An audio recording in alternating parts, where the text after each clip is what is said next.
Hello, space friends. Captain Snuggles here, coming to you today with a different space game. This game is Duskers, and it is unique. I think it had a decent little cult following back in 2016 when it came out, and maybe for a couple years after that, but I'm not sure very many people play this game these days, and so I thought it would be fun to dust this game off, pull it out of the old backlogs of the library, and do just a quick one-episode showcase to introduce or reintroduce a handful of people to this hidden gem. Now, one of the really unique things about Duskers is that it is almost entirely controlled through this retro text-based UI, this command prompt. But in addition to that UI gimmick, the rest of the game is pretty great as well. So let's go ahead and load in here. The premise of the game is that it is the reasonably distant future. Humanity has been a pretty resounding success story.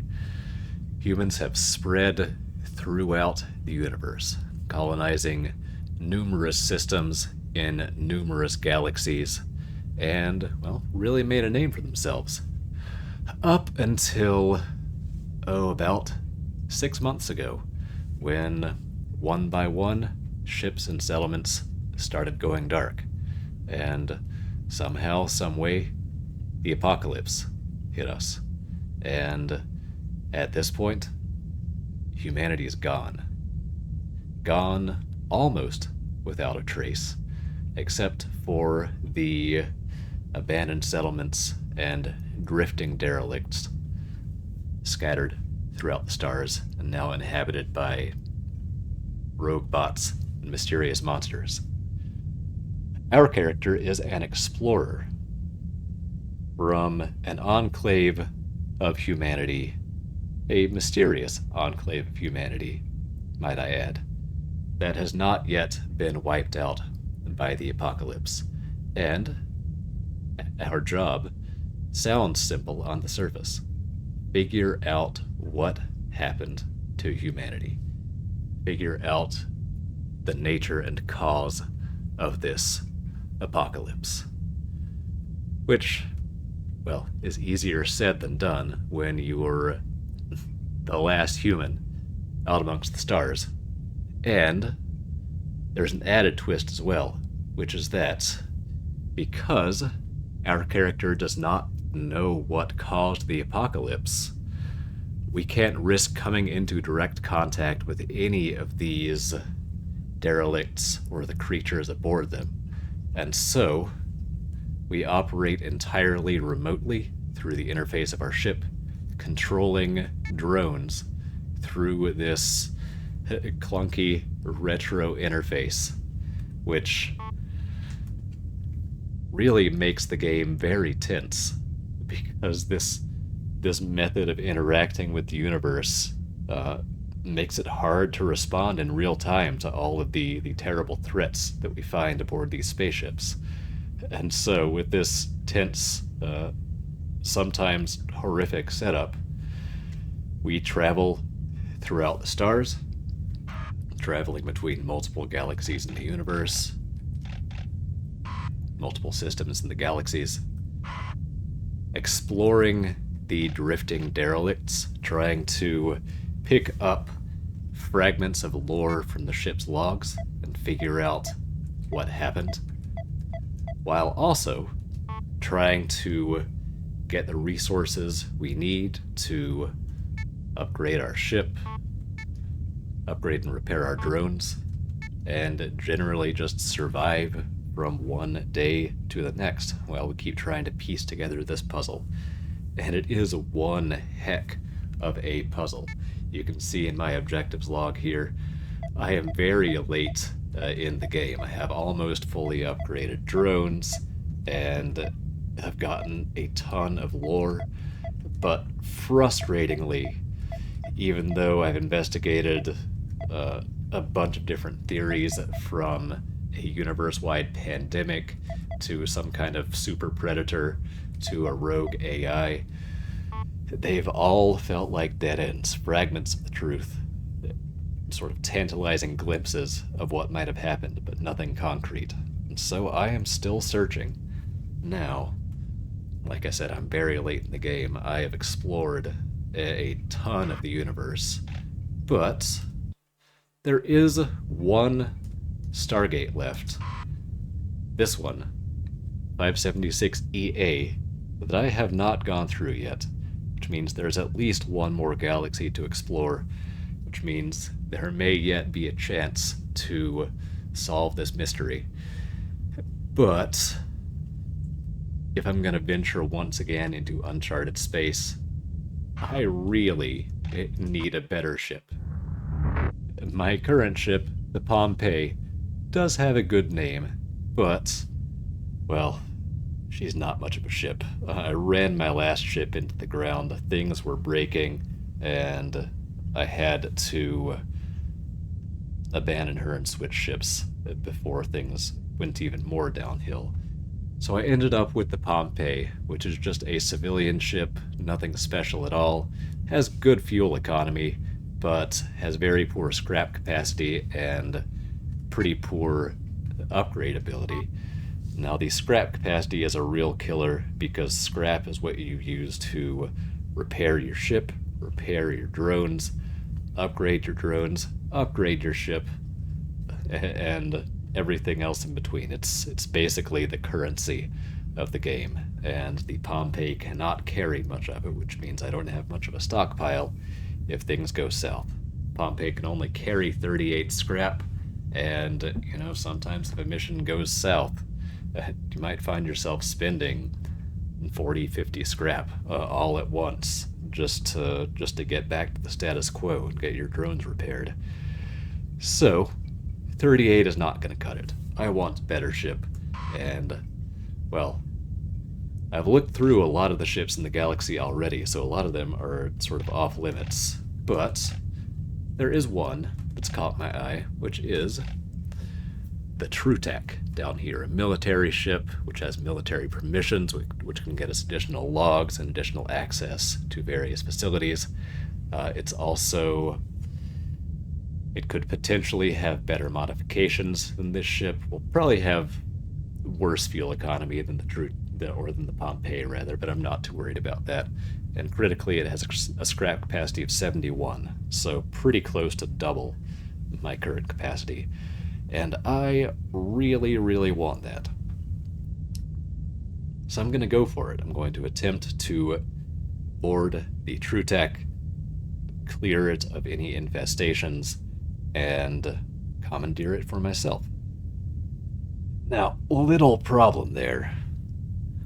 The TrueTech went dark 383 days ago, which classifies it as hazardous, the second highest rating. So this is the second hardest sort of age of ship.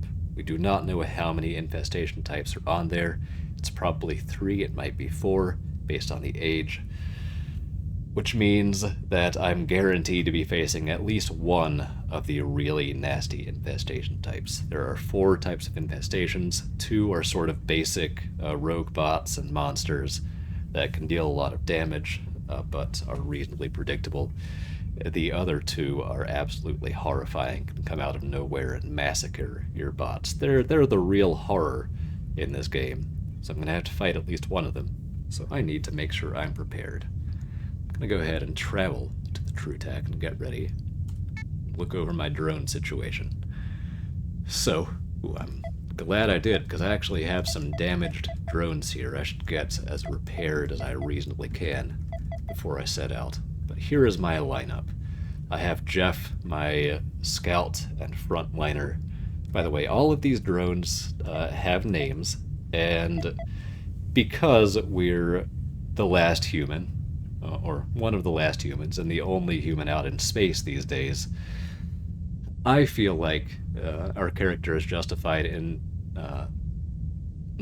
personifying these drones. So, Jeff is a he, Abby is a she, etc. So, Jeff, he is our scout and our frontliner. He has a turret with not much ammo, a shield that can block a hit or two, then recharge, stealth that will make it harder for enemies to detect him, and pry to bust through doors as needed. Abby is a generator drone with a couple of utility functions. Jeremy is the gatherer, and Jill is sort of a utility drone that specializes in teleporting traps and sensors around the ship, around the target vessel, to help clear out infestations. And I am going to actually switch this up a little bit. I want a second trap for the additional ammo, if I have a second trap available, which I do, alright. But I don't know how putting two of the same thing on one drone works, so instead I'm going to mix it up a little bit. I'm going to put the motion sensor on Abby. No, I'm not. I'm going to put the other trap on Abby. Messed it up again. Hang on. There we go. I know how to play this game, I promise. I'm going to put the motion sensor on Jill. Alright. Then I need to rearm my turret, rearm Abby's trap, and repair some damage. So go to my modifications. Repair Jeff, my frontliner. Repair Jeremy.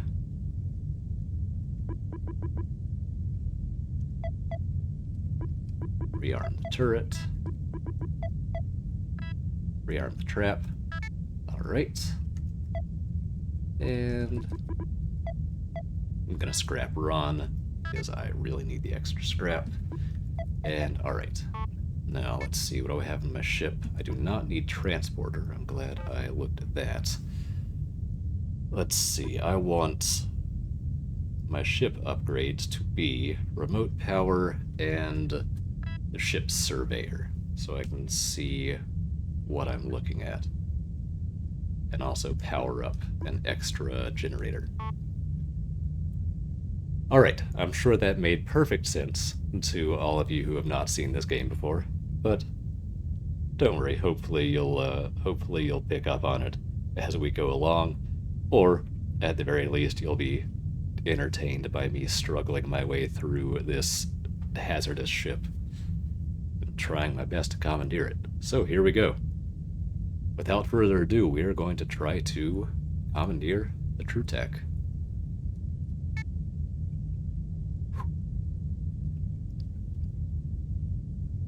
Let's go. Hull integrity poor. Great. Lovely. Alright. No new logs from this ship. We just know that it has poor hull integrity, it's a hazardous age, and it's a military ship. Alright, off we go. So we are in schematic view. The first really important thing is to figure out what infestations are on this ship. I'm going to begin. I'm going to drop a probe immediately. That is the little smiley face that you see here.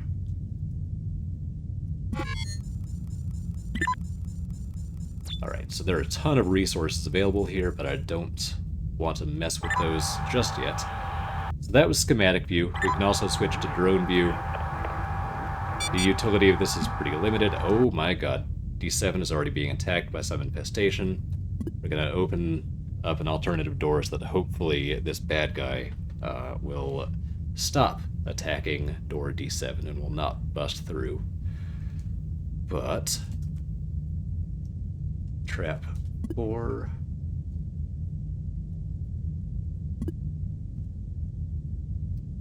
We can also just do that. So what I just did was I used my utility drone Jill to drop an explosive trap, teleport it into the room from which the door was being attacked, and detonate it. So we knew there was a bad guy in there. I don't know if I blew up anything valuable at the same time, but I needed to do that because, well, I did not want a drone, or I did not want an enemy busting through that door and attacking my generator drone there. Now then, type navigate 4 to room 4. That's going to move this drone. Actually, no. I want it in room 6 instead. Dang it.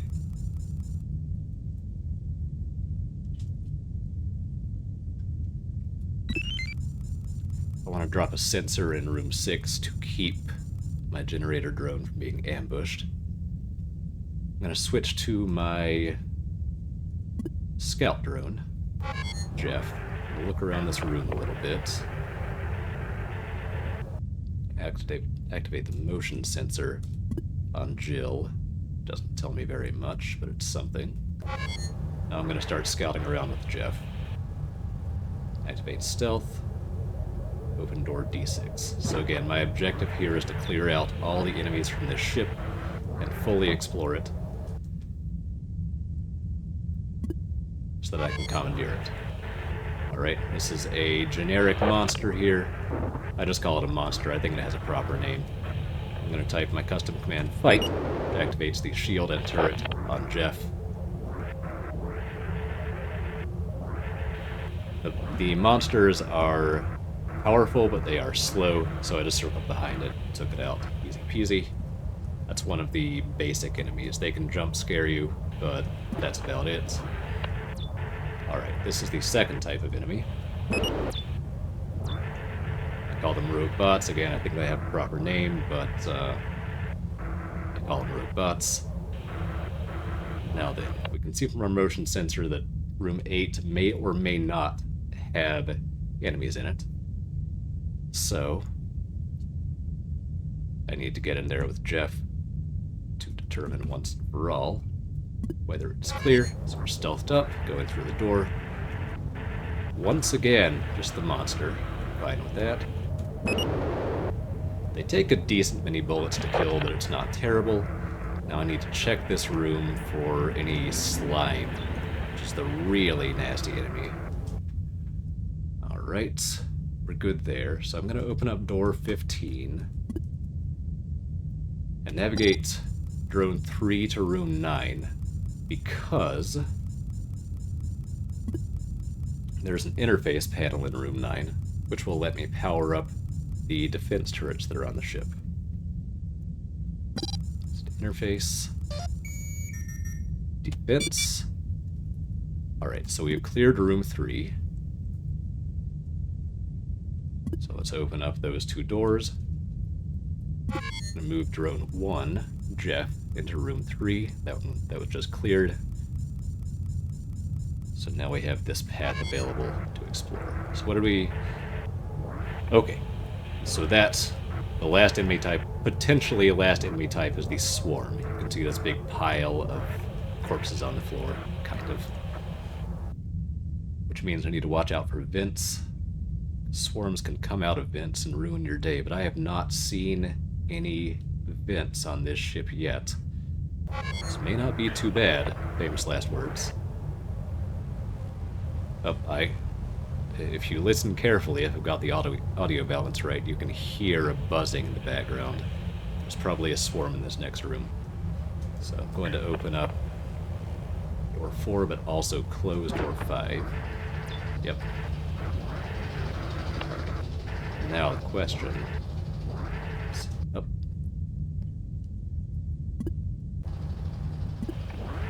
Alright. So the swarm went into room 2. I know they went through that door, which means I can just do the teleport trap again. I'm going to use the explosive trap on Jill. Trap 4. Teleport trap room 2. Trap. Boom. Bam. Alright, which just leaves one room unexplored, room 10 there in the bottom left. I'm going to activate my sensor. Teleport sensor, room 10. And it appears clear. So, open up that door. Take Jeremy into the room, and that should... Wait, no, I've not actually been into room 2 yet. There we go. Oh, right. Dang it, I didn't need to use the bomb, because there was a Oh well. There was a turret in this room. I could have saved myself the trap. But, you know what? That's alright. Up, and drone 4 is starting to break. Which means I should go ahead and commandeer this ship. Alright, so what is the verdict? The TrueTac has a better scrap capacity by far, a worse fuel economy by far, and the same upgrade slots. So, not the best, not the worst, but it is a military ship. Will give me extra permissions, and that might really help me explore these upcoming systems. So, I am indeed going to take the TrueTac. So there we are. That's my little demo for you. I know it wasn't much, and you may have come away with more questions than answers, but, well, this game is all about unanswered questions. There is a lot of mystery in here, and even though the premise is pretty simple, there's a surprising amount of depth to the gameplay. So, well, I hope you've enjoyed this little peek into Duskers. Wish me luck on my quest to figure out the mysteries of this post-apocalyptic universe. And, well, that's going to be that for this video. So, I hope you enjoyed. Thank you very much for tuning in. I hope you'll tune in next time, and until then, this is Captain Snuggles signing off.